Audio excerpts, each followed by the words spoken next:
When my mom and dad retired, they got themselves a house in Greece, leaving me to care for the family home on my own. I didn't mind, it was better than trying to buy something on my own. Still, a two-story home for a single man in his early 30s? That's a bit much. I lost my job during the pandemic, and with prices on the rise, I decided to start renting out parts of the space I wasn't using. There was enough room upstairs to house at least a couple of college students, and a spacious basement for another. Just this large one-room basement that basically covered the entire underside of the building, supported by these thick concrete beams. It wasn't the kind of place I'd usually consider renting out, but I figured it wouldn't hurt to offer, as long as I was honest about the state of things. I spent a good month just preparing the spaces, clearing out the upstairs and moving things from the basement to a long-term storage facility. At first it looked like we had some water damage to deal with, but it turned out to be a false alarm. All in all, it was shaping up to be a pretty painless transition, and the rent would keep me afloat until I could get a proper job. I put out an ad on a couple of socials. One for the upstairs space, large enough to support at least a couple of people, and then the basement. I wasn't really sure about the basement, but I included a few pictures and hoped for the best. The price was cheap too. Cheaper than it should be, I guess. I got a few applications for the upstairs space, but most of them were either really short-term or started arguing about the price. One guy just showed up and tried to walk straight in without calling first. It was a weird time. I didn't get any calls about the basement though, so I figured I'd just screwed that up. It was early October when I had a knock at the door. The classic da-da-da-da-da kind of knock. I hurried to open, still browsing job openings on my phone and chewing on a piece of cold pizza from the prior night. It's hard to explain how surprised I was to see what I saw. Most other applicants had been either young guys or college girls. What was now standing in front of me was a family of 4. A mother and father, both in their mid-40s, and 2 young boys ranging from 10 to 14 years old. The mom had this autumn-colored cotton dress with a little ribbon, and the dad had this fancy black overcoat, a white shirt with a red tie. Both kids were dressed up in identical blue shirts. At first, I thought they were there to try and convert me to something. I could easily imagine them with a set of Bibles. Instead, the dad stepped forward, offering me a handshake. I accepted.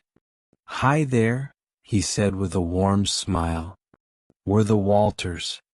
We're here about the ad." "Oh, hello," I answered. "It might get a bit crowded, but you're free to have a look. Sorry about the, I vaguely gestured to my unprepared state, but the dad just shook his head. "Not at all. Hope we're not imposing." I invited them inside and they went right past the stairs. I figured they just missed it. "Excuse me," I said. "It's right up here." "Oh, we know," smiled the mom. "We're here about the basement. So there's this long wooden staircase that spirals into the basement. It's one of the main reasons I don't like going down there or furnishing the place. That spiral makes it almost impossible to bring down any proper furniture. It's infuriating. But all 4 members of this picture-perfect family stepped down, all composed. They were courteous and respectful with just the polite amount of excitement, but I got the sense that there was something just off about them. The dad brought out some measuring tape and started checking the walls. They asked me about the lack of windows, the air quality, their ability to bring down some furniture and put up some light fixtures. I agreed to all of it. I still couldn't believe they were actually considering it. This was clearly not a space meant for a family of 4, and they gave the impression that they were pretty well off. There was no reason for them to rent a space like this. Still, as they finished their inquiries, the mother approached me. "Would you mind stepping upstairs and just walking around a bit?" she asked. "We'd like to see how much sound carries through." A strange way to ask for soundproofing, but I did as she asked. I got up the stairs, put on my heaviest boots, and just wandered around for a bit. After a couple of minutes, I turned the corner only to see all 4 of them standing in the hallway, picture perfect as always. All with a big smile on their faces. "We're very pleased," the mother said. "We'll take it." They signed a 6-month rent agreement, and I got to know them a little better over the next few weeks as they sporadically dropped by. There was Layla, the mother. Anders, the father. The kids were Aiden, 12, and Alvin, 13. Apparently they were in between housing and wanted something small and cheap in the interim. Despite all that, I couldn't shake the feeling that a basement was a strange choice for them. Still, I needed the money and they were eager to get it done. They even offered to pay a little extra since they were bringing in more people than I'd anticipated. About a week later, they showed up for the official move-in. Layla and Anders insisted on bringing in everything in themselves, and that I shouldn't be bothered with any heavy lifting. Apparently, just letting them stay there was favor enough. They brought in about a dozen pieces of furniture covered in blue tarp in various sizes, along with a dozen or so large cardboard boxes. None of them marked. They put down several hand-woven carpets, the kind you'd see in a large mansion. Layla was a stay-at-home mom, while Anders worked as some kind of security manager for a nearby airport. He worked odd hours, anything from 12-hour shifts to all-nighters and everything in between. He was also on call for most hours of the day, and sometimes had to leave with short notice. It was strange though. One might think a person like that would need space with good cell coverage, but that basement barely had a single bar. There was Wi-Fi, but it was spotty at best. For some reason, none of this seemed to bother them. That first week living with the Walters was not a problem. Most of the time I forgot they were even there. I only saw them leave the basement a handful of times, and they didn't make any noise. At most I could hear them stomping up or down that creaky old staircase a couple of times, but that was mostly Anders heading to work. In fact, I never saw Aiden and Alvin leave for school. I figured they were being homeschooled, further pushing the idea that this family might have some kind of religious background.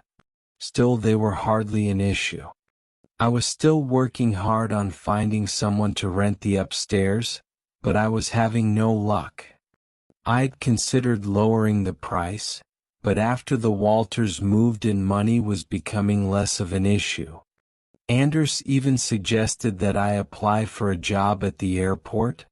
He knew one of the HR people looking for hires in various departments. Having been jobless for 5 months, I was willing to try pretty much anything. Still, I couldn't shake the feeling that they weren't telling me the whole story. I kept coming back to one thought: what the hell they were even doing down there? Once I decided to get a better look at what they'd done with the place. At that point, I hadn't even seen how they decorated it.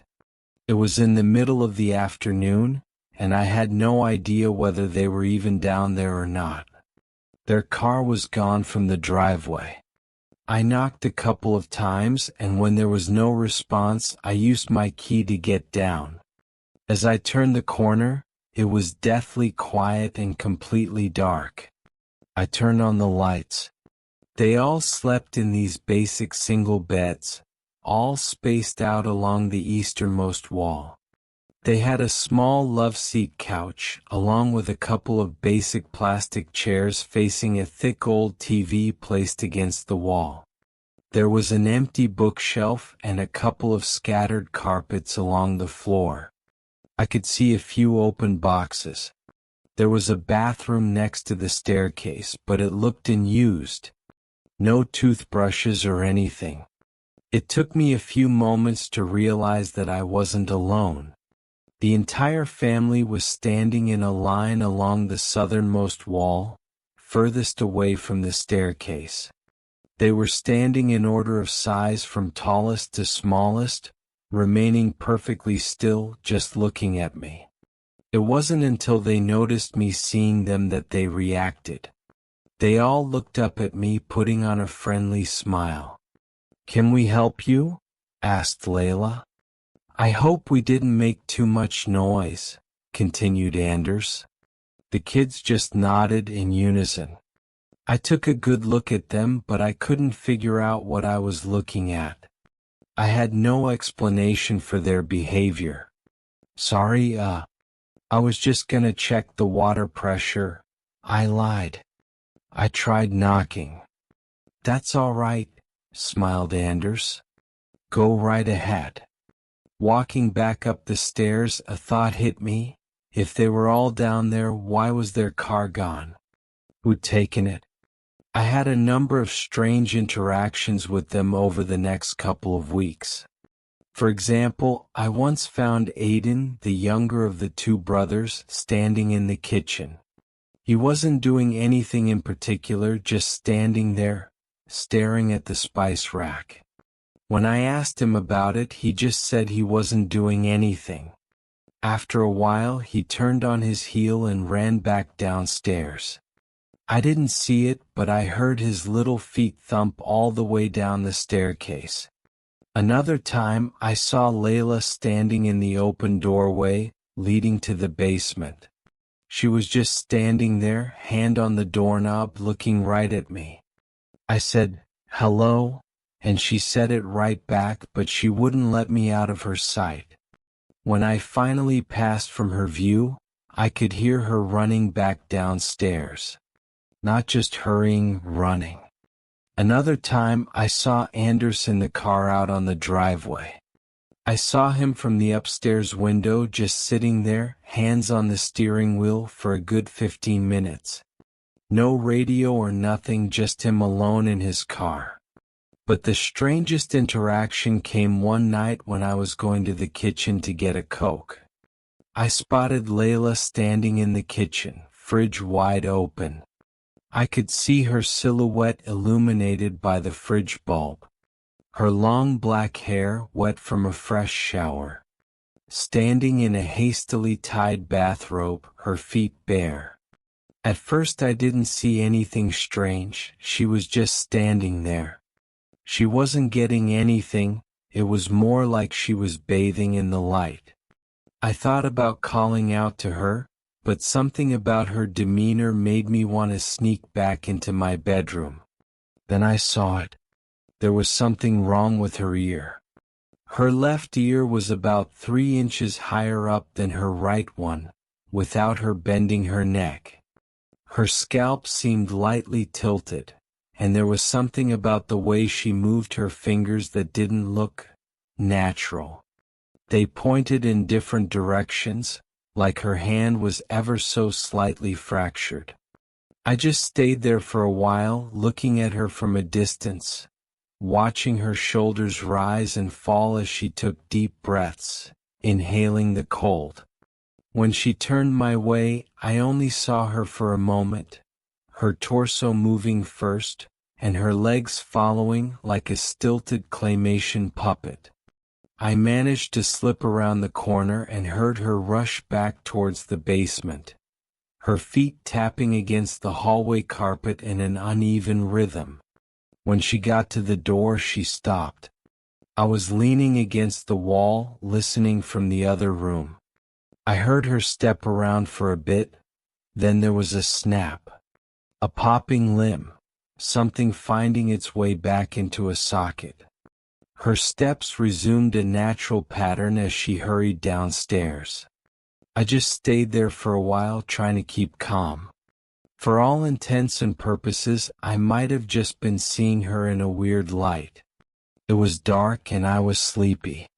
And yet, I couldn't shake the feeling that there was something unnatural about her. That I'd seen something I wasn't supposed to. From that day forward, I got more suspicious. I didn't go into the hallway at night, and I did my best to avoid the basement door altogether. I tried my best to just put them out of my head. I went back to focus on getting a job and a second tenant for the upstairs space, both of which proved to be a challenge, but I was making progress. The TSA was hiring, for example. Not the most glamorous job, but it'd be solid work. There was a couple of college students who came by to check the upstairs floor. A young couple who needed a place to stay while they finished up their master's degrees. They seemed like solid people and we got along just fine. They knew the place wasn't the most glamorous, but it was a neat short-term solution while they finished up the upcoming semester. The only problem was the Walters family, who I had yet to introduce them to. I remember knocking on the basement door, having the young couple standing behind me expectantly. Albin, the oldest of the brothers, chimed in with a cheerful, "Come in." As we stepped downstairs, the family of four was standing in a picture-perfect 2x2 formation. Mom and Dad in the back, two kids in the front. All dressed in their Sunday best, with a freshly printed smile across their faces. The whole scene was so absurd, like some kind of misplaced commercial from the 1950s. "Hello," giggled Layla. "Aren't they the most handsome couple, Anders?" "They sure are, Layla. What do you think, kids?" And in unison, without skipping a beat, the kids answered, "They sure are handsome." For the next 20 seconds or so, this uncomfortable silence grew between us.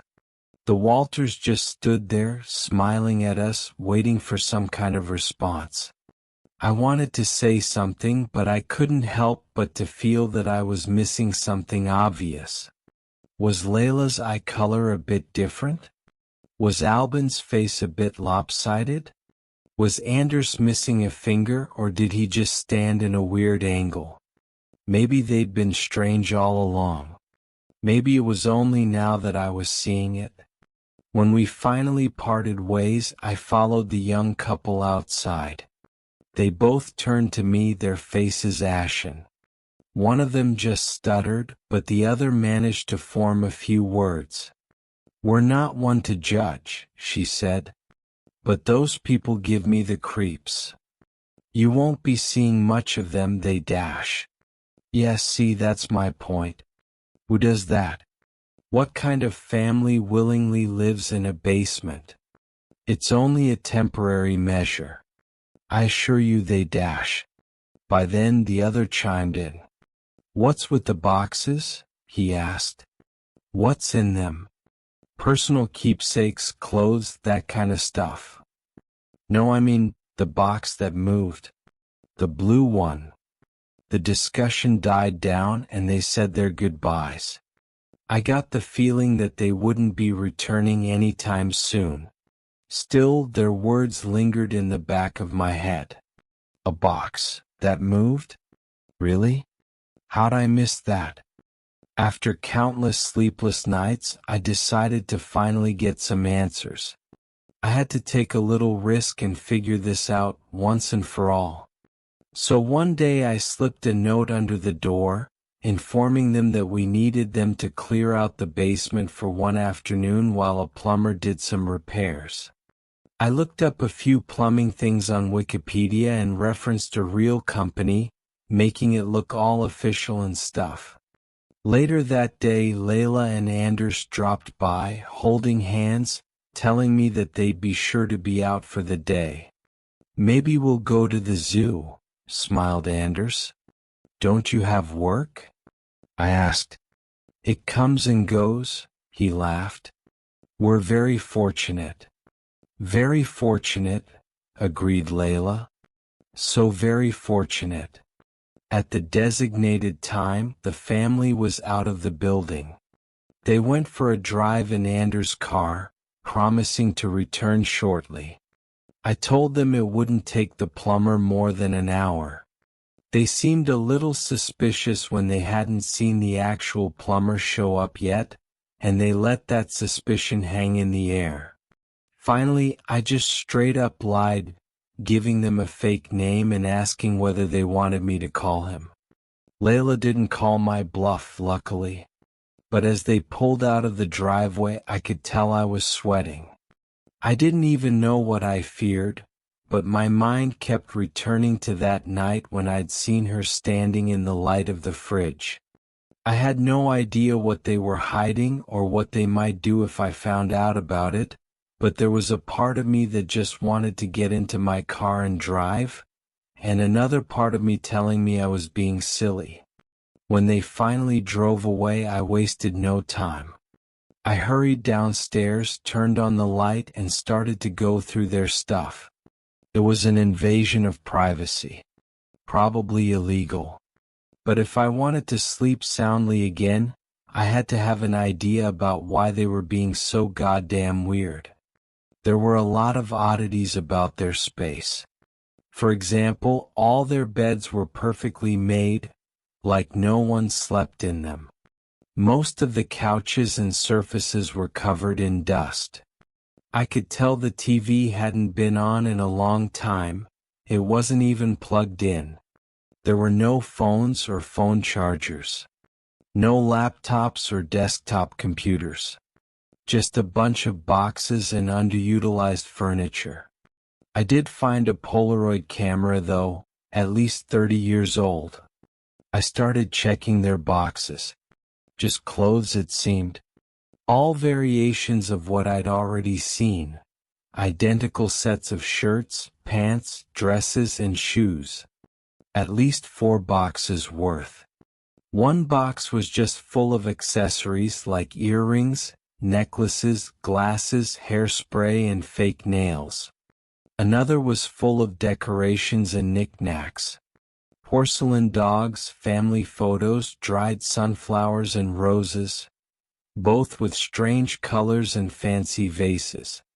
I took my time, carefully placing everything back the way I found it. It was odd, but nothing incriminating or downright unnatural. Still, I remember what that couple had said about a box that moved. I couldn't see anything like it. That is, until I turned to leave.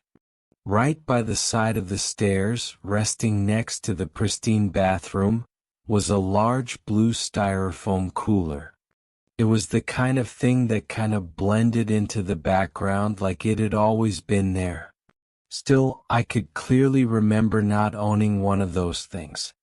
It looked old and torn, like it had been around for years.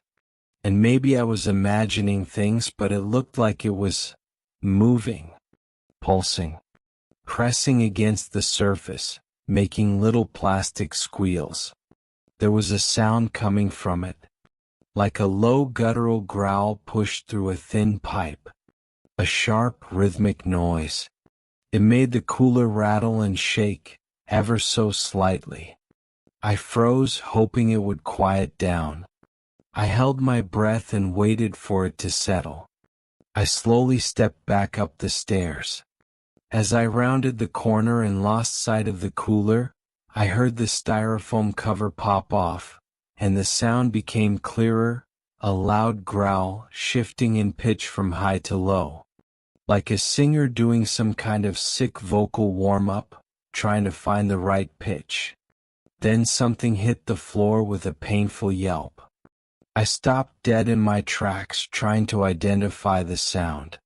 It was like a cross between a dog and some kind of fox, a sharp, screeching tone. Then it scrambled to its feet. I could hear claws and paws scratch the floor, and something was coming my way, fast. There was something primal in me that told me to run. I hurried up the stairs, only looking back for a short glimpse as I shut the door behind me. I only saw it for a moment. Something black with a single eye reflecting back at me. Its skin tight and misplaced across the skull. Teeth pointing in all directions in seemingly random sizes. Black drool dripping off an elongated tongue. A thing wearing the cheap suit of a black dog. As I slammed the door shut, I could hear a car pull up on the driveway. It had been less than 30 minutes. Maybe they had planned to catch me in the act. I heard them come in and head straight for the basement. Meanwhile, I was in the other room, throwing together a small bag with a change of clothes and a toothbrush. The moment I heard the basement door shut, I headed for my car. The moment I got in the car, I saw them step out of the house. They all stood there in the driveway just looking at me. And right next to them was a beautiful black Labrador, happily wagging its tail. I didn't say a word, I just drove. I had to get some space between us and figure out what the hell I wanted to do. I wanted to go to the police, but there was no way to explain what I'd seen. What could they even do? Kick them out for having a dog? There was even a clause in the rental agreement that allowed them a pet. I had nothing to go on. I decided to spend the night at a motel just outside of town. I needed time to think and sleep without having the threat of something strange living under my feet. I couldn't get that image out of my head. That black thing in a dog suit. Like something trying to remember what a dog looked and sounded like in real time. I checked in at the motel and got a room on the first floor. I crawled into bed, put the TV on, and surfed a bit on my phone. I could feel myself relax for the first time in weeks, but every time I thought about that house and that family, I could feel my pulse stagger. I had no idea what to do or who to call. Which is what led me to this site in the first place. A lot of you seem to have seen strange things. I figured I'd post here eventually, but it took me quite some time to build up the courage. Mostly because of what happened later that night. I remember a tap on the door.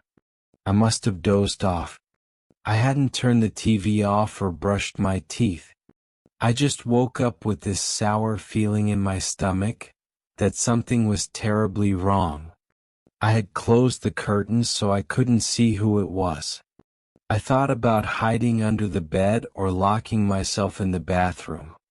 My thoughts raced, but I tried to temper them with rational what-ifs. Maybe it was just housekeeping or a concerned manager. Then the knock came again. This time with a voice. "Mister," said Alvin Walters. "Mom wants to talk to you." I didn't answer. For a few seconds I carefully stepped out of bed, trying my best not to make any noise. "Mom wants to talk to you," he repeated. "It's urgent." There was no way they didn't know I was in there.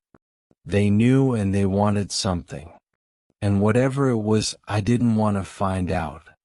I sneaked to the back of the room as the doorknob started to rattle. I could hear Alvin again.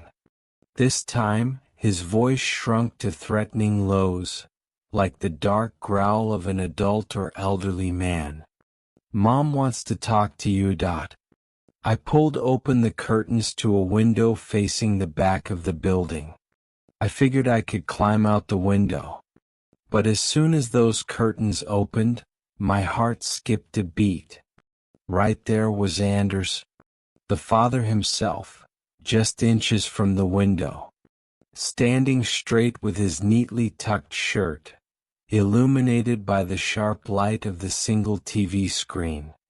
An ever-courteous smile cemented on his face. He tapped the window. "Would you mind opening up?" he asked. "It won't take long." Again I looked a little closer. And again I could see little details that were just off. A slight droop of the lip that hadn't been there the day before. One eye pulled lower than the other. His hairline further forward than usual, like he'd rushed himself to look like a person. Another knock at the door. Another knock at the window. Voices from the front and the back. Hell, maybe even room next door. Little voices. Big voices. Broken voices. We just want to clear some things up. Mom wants to talk. It's not what you think. I had to make a break for it, but for that, I needed to decide where to go. So I pulled the front curtains aside to see how many of them were waiting up front. All 5 of them were standing out front. Mom, Dad, kids, and dog. I looked back as if trying to convince myself I was sane.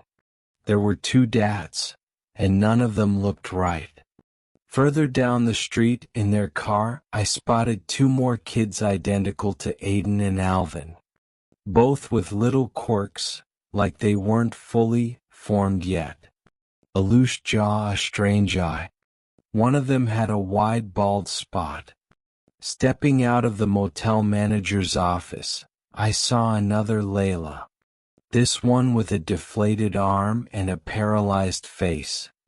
I was surrounded. I held up my phone like a weapon. I'm calling the police. I yelled. Get the fuck away from me. That'd be inconvenient, said Anders.